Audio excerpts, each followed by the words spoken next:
What is going on? Welcome inside. It is the Red Mile Rundown. We are on episode 88 of the podcast. It's been a crazy offseason thus far. We'll get into all of that today. I am your host, Johnny Soap, and alongside me, as always, the one, the only, Robert Munich. How we doing, Robert? Doing great. Yeah, had a great weekend. Went to the Stampede Bowl. Saw the Stamp score, I think it was 8 touchdowns, which is unbelievable, and went to the mountains for the weekend. It's been good. Summer's been good so far. Yeah, the Stampeders scored all the touchdowns, but they ran out of pyro in that game, which is pretty cool. That's unbelievable. Yeah, that's fun when that happens. That was a good football game. That was the first one I watched this season of the CFL, and I thoroughly enjoyed it. I gotta say, if you're listening, get out to Stamps games. It's kind of disappointing to see the crowd so far this season, but it's really good entertainment. I've been to 2 games so far this year. They've both been fantastic, and I know people complain about the stadium, but once you're in your seat at McMahon Stadium, there's really not a bad seat in the house at that place. It's a really fun place to watch a game. So I would just say get out and support the local Calgary Stampeders. And football in the CFL is always better live. It's way better live than whatever TSN presents you on air. It's a much better experience, in my opinion. And there's people around you, so get out there and enjoy it together. And it's our league, so let's enjoy it for sure. Robert, it's been quite the offseason thus far. We've had a couple of extra podcasts through the last couple of weeks, and if this news we're about to talk about came 24 hours later or even 5 hours later, we'd have another one to do. The Flames sign Mr. Simon Nemec or Simon Nemec, however you are pronouncing it nowadays. We have to get that clarified by him when he gets to town. But they have signed him to a 5-year deal at 7.25 AAV. First thoughts on the deal as this came down literally an hour before the show started recording here, Robert. What did you make of the deal?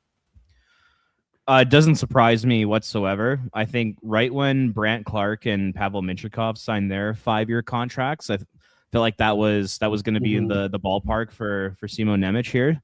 And that's exactly what it is. I mean, Brandt Clarke and Mintyukov both signed 5-year deals. Clark signed for $7.4 million per year. Mintyukov was 7.2. So it felt like anywhere in between there, Nemec was going to come in that range there, and it's exactly what happened. So, yeah, I mean, overall, I think it's a solid deal for both sides. Personally, I was hoping that the Flames are going to be able to sign him to a 7-year deal because I really believe that when the Flames are ready to become a legit contender, almost where Montreal is right now, I think it's going to be right in that, anywhere between 2029 to 2031. Mm-hmm. And the Flames are walking Simon Nemec to unrestricted free agency as a 27-year-old in 2031. And I was just hoping that he could be signed until at least 2033. So you could take advantage of him being at that lower cap hit. Say they got it to 7 years and it was $8.5 million. I think I would have preferred that just because they would have been able to take advantage of the lower cap hit for longer. But I think I'm really kind of picking at things there with that analysis. But I think overall it's a good deal for both sides. It's just it does walk him to unrestricted free agency at age 27. I think Nemec is going to be super, super tempted to test free agency and see the type of money that he can get elsewhere. So it almost feels like the Flames are only going to have him for 4 or 5 seasons. So yeah, overall, I think it's pretty solid. How do you feel about it?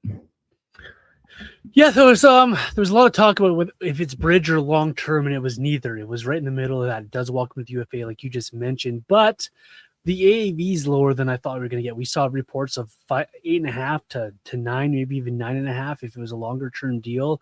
Like you, I would have paid it. I would have paid 8.5 to get him for the 7 years. I would have done it. I think it's a good bet to sign Nemec to the longer term deal, to have him around. He's going to be a big part of your team. What this deal signifies to me is maybe if I'm going to play the devil's advocate to it, the Flames have already signed a few longer term deals and kind of got burned on it with the Huberdeau deal, the Sharon Govich deal, that they're not really married to the long term for bringing a guy in that has never played for your organization. And I think on the Nemec side of it, it's okay. Well, here's a few years to show what I've got to bring to this organization. And if it doesn't work out, well, I'm only a year or two away from UFA myself that I can leave. So I think it's kind of both teams are taking a chance on the other. Both sides are taking a chance on the other. It's a shorter term deal, but at the same time, you got a few years to figure this out and see how this sorts itself out. Because remember, this Flames team isn't a finished product. We're continually building this roster. They're adding guys to it every year.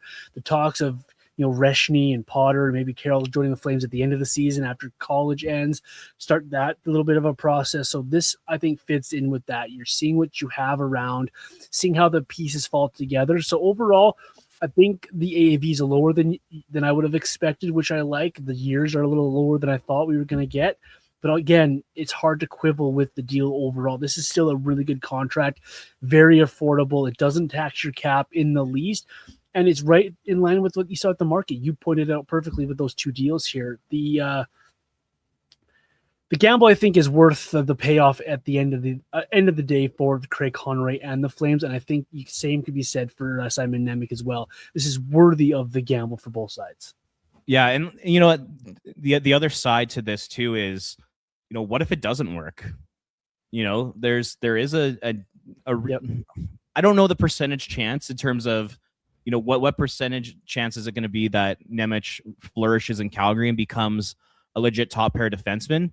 And I don't know what that percentage is for, he pulls a Jonathan Huberdeau and falls off the face of the earth. So, I mean, there's a realistic possibility of both outcomes here. And this 5-year deal, it's a little bit of insurance for the Flames where if it doesn't work, then you're not stuck for 7 years with that deal. It's only 5. It's not going to get totally in the way of you trying to build a contender. There's that way to look at it too.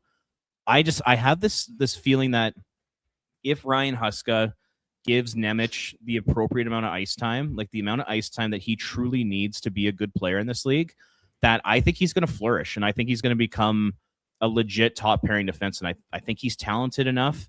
I think he's a good enough skater. I think he's smart enough. I think he's got enough skill. Yeah, I think it's really just going to come down to opportunity and him being able to seize it. So I think the player is going to work out here in Calgary, but like I said, I mean, there is the chance that it doesn't, and he's kind of that third pair D-man, and maybe you don't want to be stuck with that for a 7-year deal. So I guess that might be another way to look at it. Yeah, for sure. And I think I like what you said there. I think when he was in New Jersey, he wasn't getting that opportunity. They clearly thought Hughes was their guy. They had the big contract in Hamilton signed. So your top 4 is already taken up by 2 guys you really want to give these minutes to. There wasn't really room for a guy like Simon Nemec to really show what he has in New Jersey. So I think with the Flames here, they're betting on this exact scenario where they get the guy in here.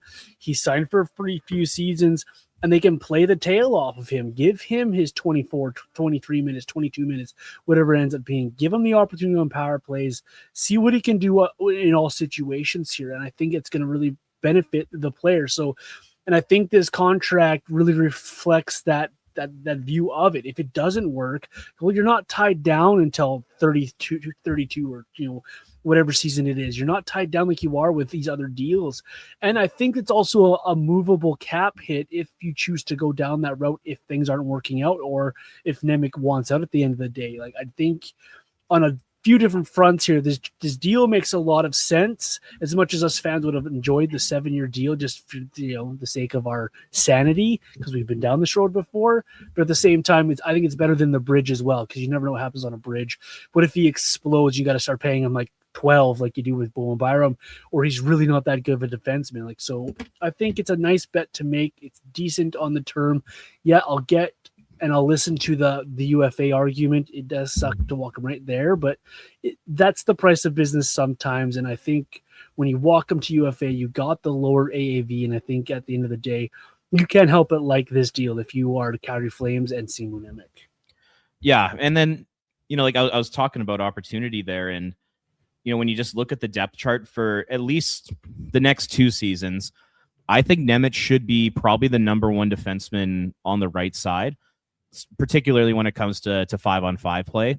Yeah. I would like to see him get 23 to 25 minutes a night and get Ryan Huska just to really push him and just to see what you can get out of him, because I think the upside's obviously higher than Zach Whitecloud. Like, Whitecloud's a good NHL player, but I don't think he has the same ceiling as Nemec. And then with Parekh, like, I still think you want to protect him at 5-on-5 a little bit over the next, we'll call it, 2 seasons here, where he's going to be playing number 1 power play minutes, but maybe he plays 15, 16 minutes at 5-on-5, where Nemec is like kind of 22, 23 at 5-on-5. That's kind of how I see it playing out. So, yeah, I mean, what does your gut tell you when it comes to Nemec? Like, do you see this working out? Like, what kind of player do you think he can become on this team?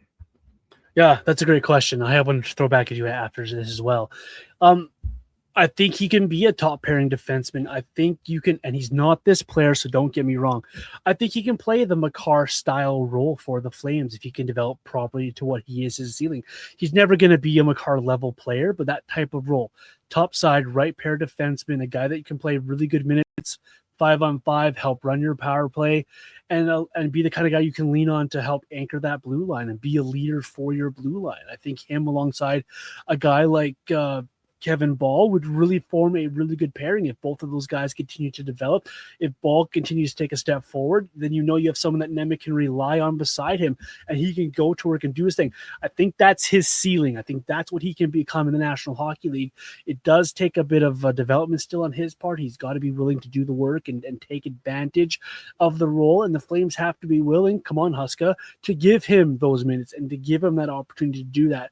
I think if it doesn't go that well, I think you're looking at a mid-pair defenseman who can play in a lot of situations, but you just can't count on him to be that guy. But I think he has the ability to be that guy. What about yourself? I think so too, and I really like that idea of playing him with Kevin Ball. I think those two guys could really work well together, because then Nemec can be a little bit more offensive. He can join the rush a little bit more. He can pinch a little bit more. You know that you're going to have that solid, big defensive defenseman back there to help you out with those things. And I think they could be like a legit, like really good top four pair in the NHL. So I see it working out, but like I said, like next season, one of the biggest X factors that I don't think enough people are talking about is Ryan Huska. So much of the development of these young players is going to come down to how he deploys them and how much he trusts them.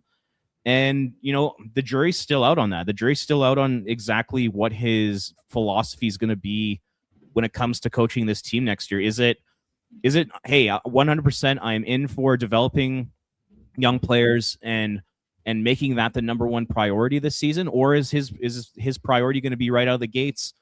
I'm doing everything I can. I'm pushing every single button to win hockey games, and I'm going to be relying a lot on veteran players. What's it going to be? And no one's asked him that question yet. Nobody truly knows where his head is at.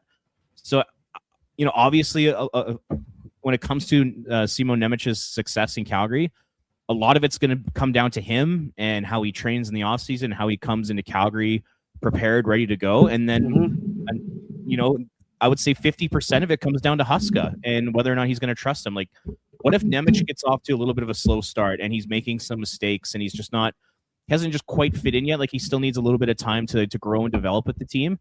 How much patience is Huska going to have if that situation comes to pass here? Like, I think it's going to be really interesting to see how that all plays out between Huska and Nemec and really Huska and the young players here. But if he gets the opportunity and he prepares himself and he's playing with a guy like Kevin Ball, I could absolutely see Nemec being a really good top four defenseman and even a top pairing guy if he hits the ceiling. So I'm really excited to see how that plays out. I'm with you on the Huska thing. Let's talk about it real quick here. I think the message from Conroy to Huska have to be on par. They have to be on the same page. And so I think it's very, and I know you pay your coach to coach the team and do what needs to be done, but I think it's really important that Conroy's and the management message to Huska is clear about what they want, what they need, what this is. I know Huska's going to want to coach for wins. That's what coaches do. That's how they're made. But I think that if the right message is sent from on high to Huska, hey, you need to make sure we're playing this guy in all situations. We're worried more about development than we are about W's. You're not going to ask these players to lose games, but you also want to make sure that you're in the camp of, hey, this guy needs to play 23 minutes a night, and Zane Parekh needs to play 22 minutes a night, and Matvei Gridin needs to play on top power play minutes, so on and so forth down the lineup. So I think Huska is a big X factor this season, and I think his approach needs to be one that's benefiting the team, and what benefits the team right now is going to be the development of these younger players.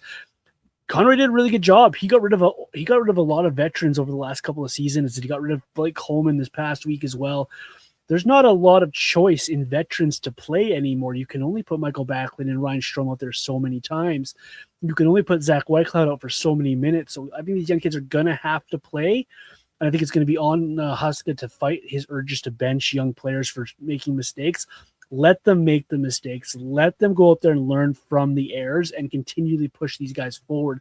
It's a big key. That's a good point you bring up there, Robert. And I think more people need to start talking about it. I know there's Huska hate out there on the social media universe. This isn't Huska hate. This is more wondering about, hey, what can you do to this roster to help these kids develop here? Along those lines, Robert, a question for you here. The Flames have kind of gone through a bit of a change here with some guys out and obviously a couple of guys coming in.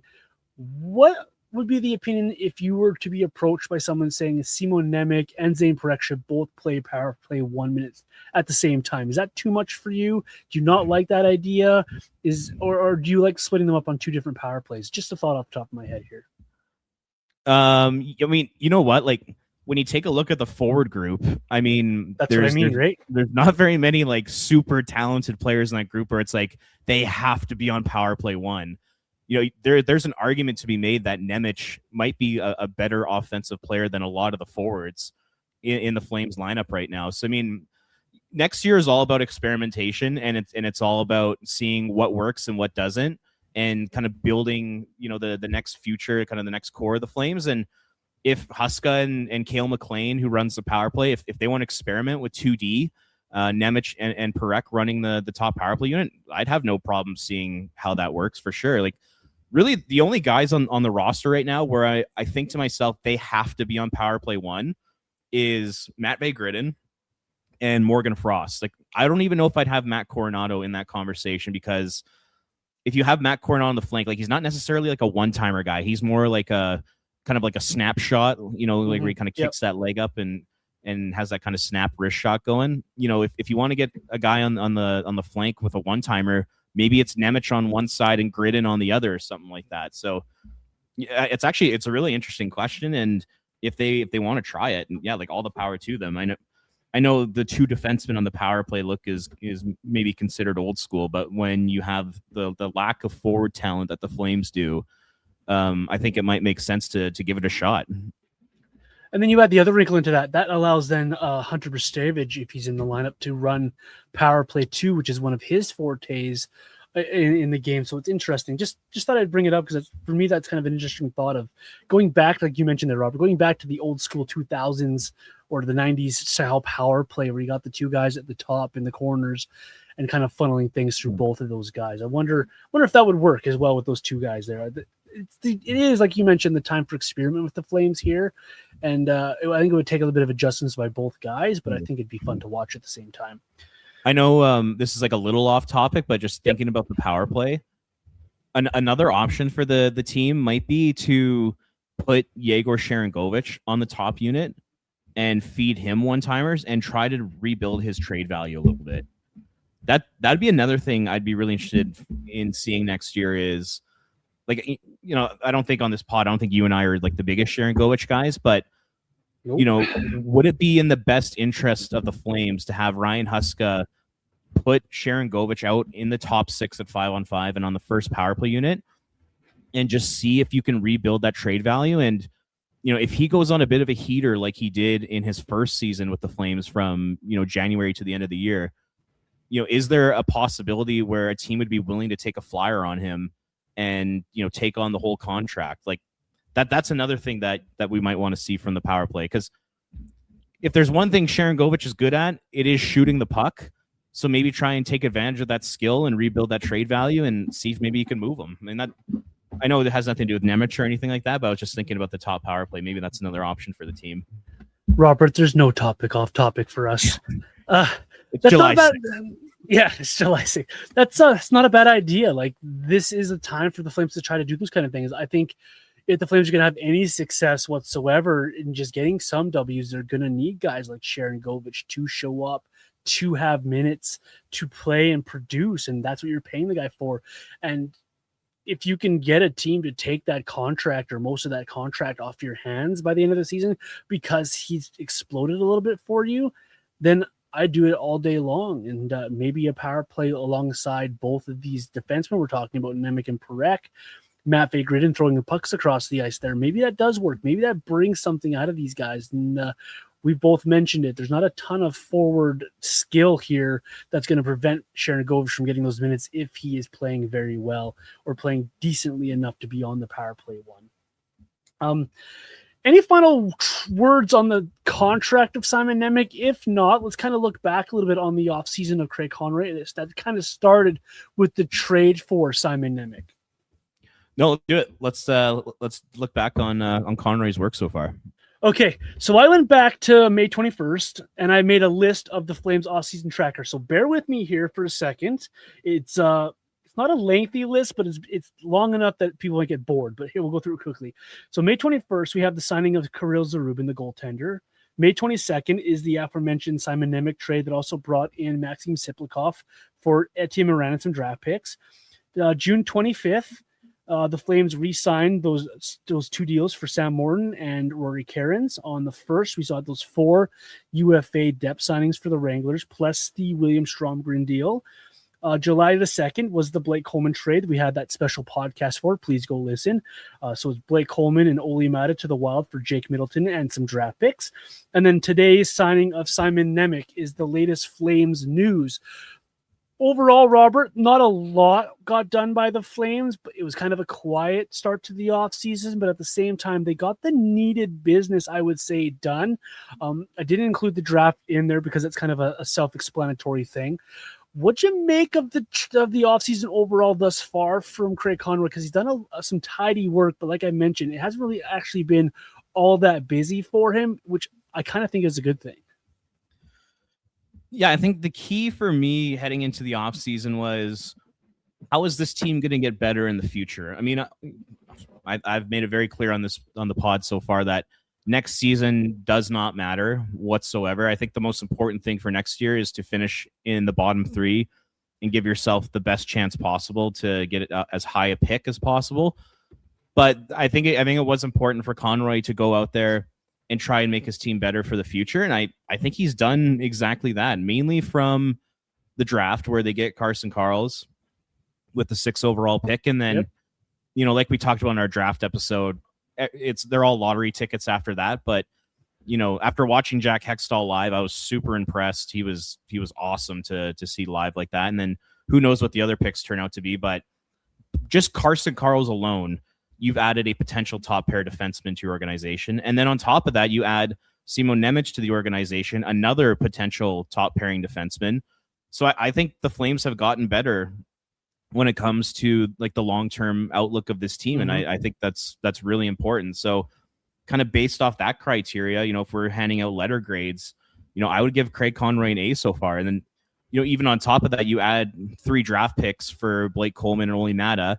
And then one day you can flip Jacob Middleton for another draft pick as well. So essentially add 4 draft picks, maybe even 5 draft picks for Coleman and Mata, 2 aging players who have 1 and 2 years left on their contract. So yeah, taking all that into consideration, I think it's been a really successful offseason so far. And I don't think the Flames are done either. I really believe that they're going to make at least one more move. I would push even 2 in terms of just moving bodies out, because there are going to be teams around the NHL looking to fill out their rosters after maybe missing out on some guys in free agency and trades at the draft and all that. All of a sudden, the Flames have a lot of NHL players on their roster that they can move. And I do believe Conroy's going to make a couple deals. And I think that'll just add to the impressive offseason. So yeah, so far I have him as an A, and I really like the work he's done so far. And I just look at all the moves and I don't think to myself, boy, that was a dumb move. Or boy, that was an unnecessary move, like we'd see with Brad Treliving and others who have been in that chair for the Flames the last 35 years here. So yeah, so far so good for Conroy, in my opinion. I agree with all that. So I'm going to come at it with a different direction, so I'm not just repeating and making this podcast very mundane. I like the offseason and those moves, but I like how quiet it's been for the Flames for a couple of reasons. One, you don't have 1,000 guys trying to ask out. 2, there's not a ton of UFAs that you had to sign, and it's really loud and noisy. You had Simon Nemec that needed a deal, and that's really not all that bad. You had a quiet UFA, so you're not going out there just blowing your brains out because you have cap space, bringing in some of these ridiculous deals like we saw with AJ Grier's contract in Anaheim. Those kind of deals are not on the Flames books. They went and they did some nice work for the Wranglers. And so for me, I think that sends a message that Conroy has this ship on the right track. He's calmed the waters around the Calgary Flames here. He's made this a place now where they can focus on building this roster with all these draft picks that they've made, with all these nice smart trades that we've seen them made. They have a nice stable of players. They have a good prospect pool, ranked number 1 by some people's models, and they are in a direction now where they set themselves up for maybe another year or 2 of high-end draft picks as well. So you're looking at probably a top 3, top 4 draft pick next year. That's great for this build. So for me, Craig Conroy is, I'm going to call it a calm, cool approach to the offseason where he's not out there just flinging deals around just because he's got the cap room. He's not out there trying to trade player X and player Y because they're both being loud about how they don't want to be in Calgary anymore, like we saw a few seasons ago. And I think it's been a nice change for Craig as well, that he can focus kind of more on the internal business of the team, the making sure we have the RFA signed for the American Hockey League, making sure Simon Nemec gets a proper deal, making sure I take care of Blake Coleman because of that situation needs to be calmed down. And so what's ahead here for Conroy is just continually doing what he's doing here, because I think he's done a remarkable job.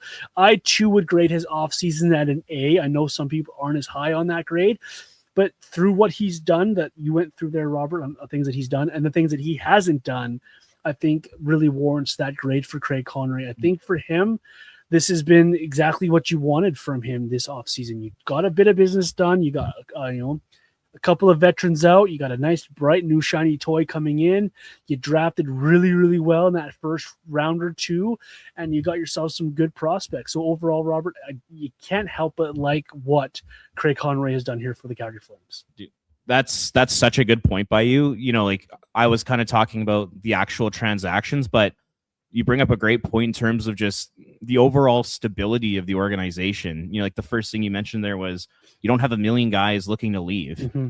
And I think Craig Conroy is the biggest reason why that's happening. Number one, if a guy does want out, Conroy, he kind of just moves them immediately and just says, we're not going to have any of that type of energy in our locker room. If you don't want to be here, go F yourself. I'm moving you right away.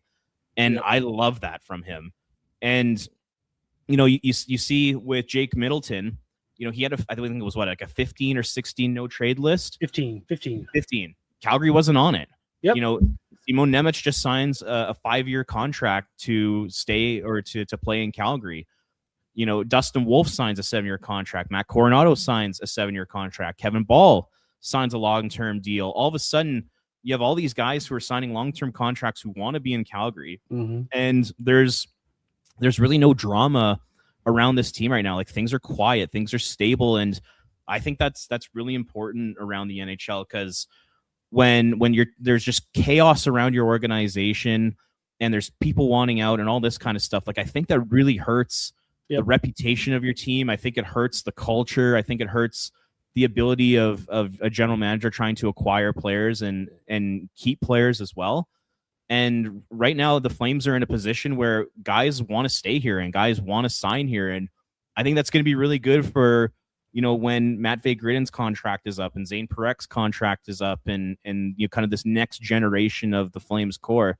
I think seeing the stability, seeing guys want to stay here, and, I think that's going to make some of those other younger players want to stay in Calgary as well. So, yeah, I think that's a really great point by you. And the whole stability of the organization, I think, essentially like 100% comes down to Craig Conroy. Like he's done such a good job with that and kind of rebuilding this culture and making Calgary a place where players are happy and where they want to come play hockey. Like I think it's great.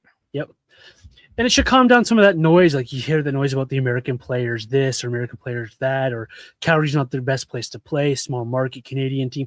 I think when you have an organization built with stability like Conroy's done, when you see guys starting to sign here and you see the vision, it's going to attract people that want to be here and want to play here. We're seeing that change in Buffalo. You heard the rumors of Connor Hellebuck. He'd be okay with going to Buffalo. if you build something that has a stability to it, that has a vision to it, and you start to win hockey games, that's going to attract people. So when the Flames are ready to be a good team, they already have the foundation laid out here. And I think that's 100% on what Craig Conroy has done here with the Flames. Is he has cut out the noise. He's made it very clear what the vision of the team is, the direction of the team is, and he's gone out there and he's executed it. You don't want to be a Flame? Fine. We'll find you somewhere else to be. You want to be a Flame? Fine. Here's your contract. Let's go here and let's build something. So I think it's a really good offseason. It's been a nice, quiet offseason. It's been probably been the best offseason the Flames have had in a long time as well. Like, Brad Treliving loved to throw out wicked deals, and I'm not talking good either. And he liked to try to be in everything but never get anything done. And so it was always loud around the Flames in every offseason. And he leaves the Flames kind of like, let's be honest, it was a mess when he left the Flames here. So Craig Conroy spent a couple of off seasons just trying to clean up what this organization is and set them on this path here. And I think the best thing for the Flames now is to trust Conroy to continually put out the work that he's doing here, because he's done nothing but good, and his track record has been remarkable from doing it. Obviously, like every GM, there's a couple of misses in there, but overall, man, this has been some tidy work from Craig Conroy. Even from the fan base perspective too, things really haven't been this positive among the Flames fan base since the 2022 two playoff rounds that they were in. From when the Oilers eliminated the Flames in 2022 until I would say the Nazem Kadri trade at the deadline, fans were not happy in this market, because it really felt like there was no plan. And yes, I know Conroy moved out the one season Hanifin and Tanev and Elias Lindholm and all that kind of stuff, but it still felt like they were in the mushy middle, and it felt like they were trying to kind of retool and get younger while remaining competitive, which is like the dumbest thing you could possibly do in the NHL, and it never works. And so it just felt like there was no plan. It felt like they were stuck in the middle. They were getting anywhere from the 9th to the 17th pick in the first round of the draft. Like, you can't really have long-term success if you're operating your team like that. But now that Conroy's kind of clearly communicated his vision, now that he's moved out a bunch of these players, they're in a rebuild. Flames fans seem like very content with the direction of the franchise. And like I said, that hasn't been the case now for about 3 years. Like, I know me personally, I was not happy with the direction the team was going. I like that they were moving out those vets, but it still felt like they were trying to make competitive. Like when you bring in a Kuzmenko as part of the Lindholm trade, and then he kind of keeps you relatively in the mix. Like, that's an example of trying to remain competitive while getting younger. Yep. So it's just nice to have the fans on the same page, the organization's on the same page. It feels like the management team as a whole, and hopefully the coaching staff will be on the same page. And then, there's a plan in place, and they're actually going somewhere. So I think it's just everything, whether it's communication with the fan base, articulating your plan, the actual transactions, limiting the noise, limiting the chaos. Like, Craig Conroy's doing like a really, really good job. Like, I know fans love Connie, but like, I hope they really understand just how good a job he's doing in this market right now.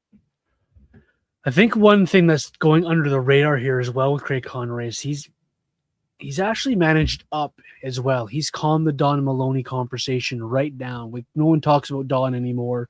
He's seemingly got the owner to buy into his plan as well. So it's not only managing the players and the roster, he's managing up as well. He's keeping the owner at bay, and Don Maloney keeping his mouth shut, which is probably good for the organization.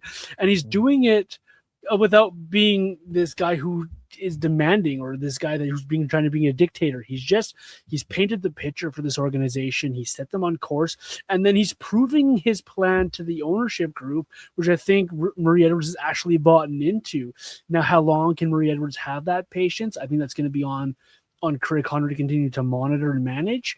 But if you see this vision and you've got your owner to buy into it, and the players are buying into it, and the fans like it, I think it's nothing but success for Craig Conroy, and it's a far cry from where we were. We're sitting in the summer of 22 after Gaudreau and Tkachuk made their moves, their decisions as well for the Flames.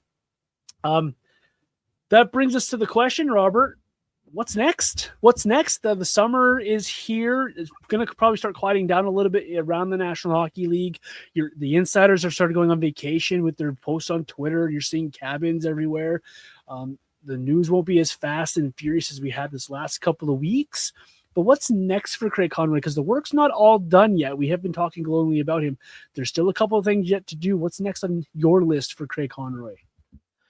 It's definitely moving out bodies, and I know we've talked about this on the last couple of podcasts here, but just once again, you take a look at the depth chart, and there's still too many bodies there. So, I look at guys like, I don't want them to trade Connor Zary, but it just feels like the relationship is over between him and Huska and just the organization.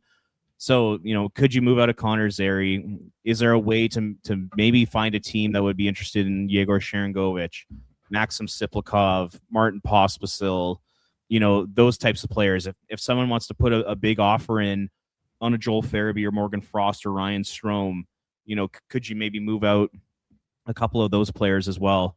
Those would be the kinds of things I'd be looking at if I were Craig Conroy, because I just feel like this upcoming season, it is all about development.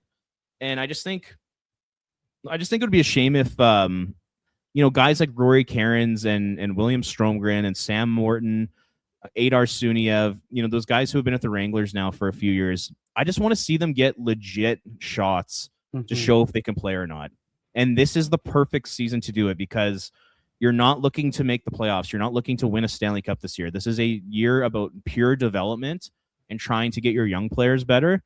And it would just be good to see if they can do it. And if they can, either one, you keep them in the Flames lineup, you keep them within the organization, or two, you turn them into a potential asset to move in a deal for draft picks, or maybe as part of a larger package to bring in another good young player like a Simon Nemec. So that's what I'd love to see. Is I'd say at least two more forwards get traded, and then and then on the defense, like, I don't think Hanley and Pahal really have much trade value at all, so maybe they go down the waiver route with them. But if you can find anything for those two players, look to move them out as well. So it's going to be the number one priority is going to be to move out bodies, open up spots, and give some chances for some young players, as well as try to rehabilitate the value of a guy like Yegor Sharangovich, or, if you can, Martin Pospisil, maybe try and find them a bigger role to try and get their trade value up so you can move them out within the next year or two.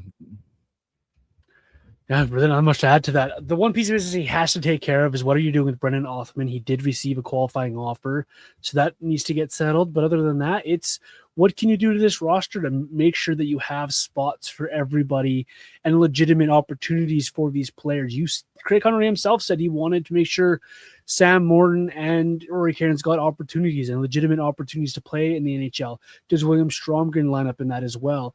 What do you have on the back end? You've got to make sure you have the minutes for the guys that you need the minutes for. So I'm with you there on the trying to make room for the next group of guys. There are expendable pieces here, and there are guys that you can move away here that aren't part of your long-term vision. You know what your vision is. You know who's part of the future here. And so this is the time of the offseason where it's time to get going on that plan and keep going here. There's also no rush to do it right away either. You have till the season begins for that type of thing. There's always injuries. There's always guys that lose out on other players that they're in the market for. Like, what if Philadelphia doesn't get that offer sheet, has an off sheet match, and they have to go back to the market to try to find a forward? Could they be in the market for another guy? No, it's not. They're going to be level of Leo Carlson. What if Anaheim takes those first-round draft picks and turn around and they're looking and shopping on the market for a guy? Could you take advantage of those type of opportunities in the market? What if Detroit moves on from Dylan Larkin and they turn around and look for something else to help bolster? There are going to be opportunities for the Flames to make these moves. It's on Craig Conroy now to take a look at what's on the table, what's best for the Flames organization. And I think you nailed it there, Robert.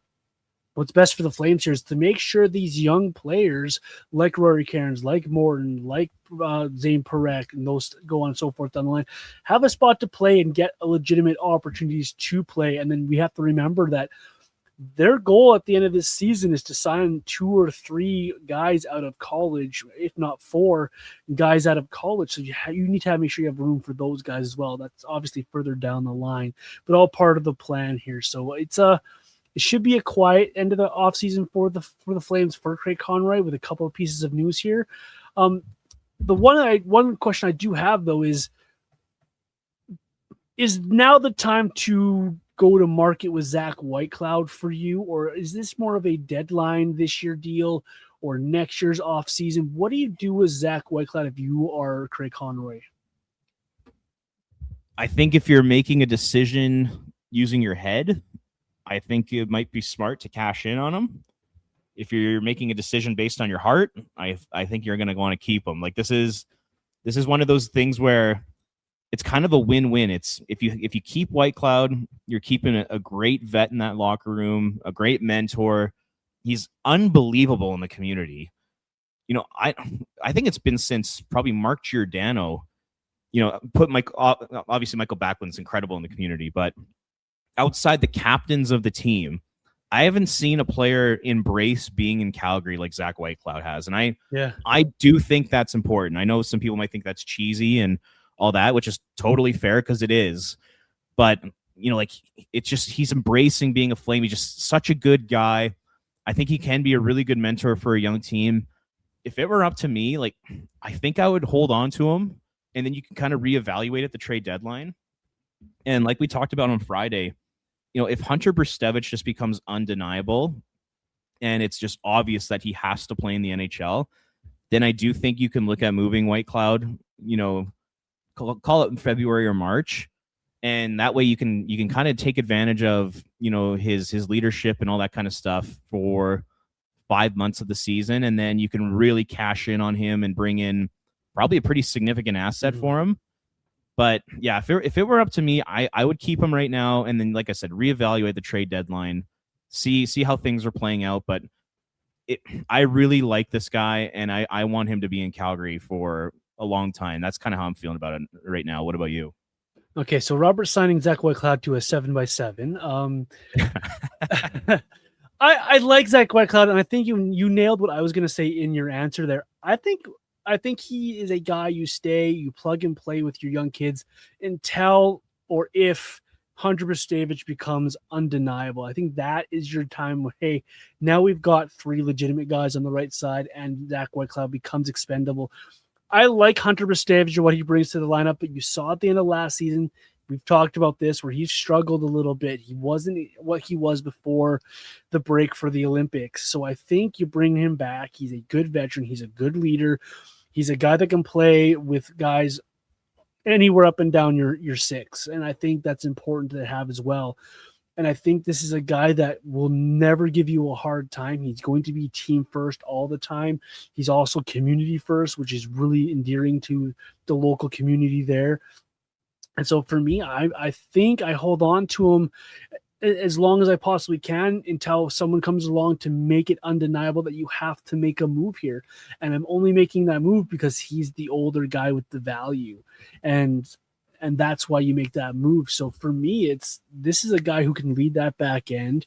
He can be this generation's Mark Giordano without the points, of course, but he can be a good leader for your younger players. And I think a guy like a Zane Parekh or even a Simon Nemec, 100%, those guys are going to learn how to be a pro's pro, and they're going to learn how to be a good, steady NHL everyday defenseman. And I think that's very valuable. People call that part of the game cheesy. But it's very valuable as well, and GMs have to make those decisions, and I think it's part of what the makeup of a roster needs to be. You need to have a couple of those key guys, and for me, that's Zach Whitecloud for the Flames here. Okay, so I think maybe we can end on this. I think this is gonna be an interesting topic. Just listening to Flames talk at the end of last week, they were talking about the Leo Carlsson offer sheet. Yep. And, you know, they were debating, you know, would you be okay if the Flames threw the same offer sheet at Leo Carlsson as the Flyers did? And on Flames Talk, I think both Pat and Logan were in favor of it. And I thought it was an interesting perspective. I'd be curious to know your thoughts on that. Like, if Connie threw $18 million at a guy like Leo Carlsson or Connor Bedard or whoever it may be, would you be okay with them doing that at this point of their rebuild? Your first reaction is, yes, I'd love a guy like that. But then you think about it and like, that's too much for too long that I think that disrupts your entire cap system, your entire cap market. I think that type of an offer sheet, and I'll speak directly about the Flyers, I think it was a bit reckless on their part. I understand what they're trying to do. They want to get back at the Cutter Gauthier thing. They're trying to get a nice center into the organization, sure. But that's way above and beyond anything else that's been out there on the market. That's throwing everything into disarray, because you look at the Philadelphia Flyers, they have Trevor Zegras that needs a deal still. Jamie Drysdale is going to need a deal. They have next year Michikov's going to need a deal. So they have thrown everything out of whack. If Anaheim does not match that deal, they have a lot of other questions to go about doing it. So if the Flames went down that road, the first value would be, oh, hell yeah, Connor Brassard. Let's do it. But the second thought would be, hold on. What does that mean then for the rest of this forward group? What does this mean for the guys you've already paid and are here? What does this mean for the Simon Nemec? So it opens up for me a lot of other questions, and then you have to ask yourself, is it worth paying $18-19 million a season for a guy and then having the rest of your guys fit into what you had as your salary cap structure in your organization?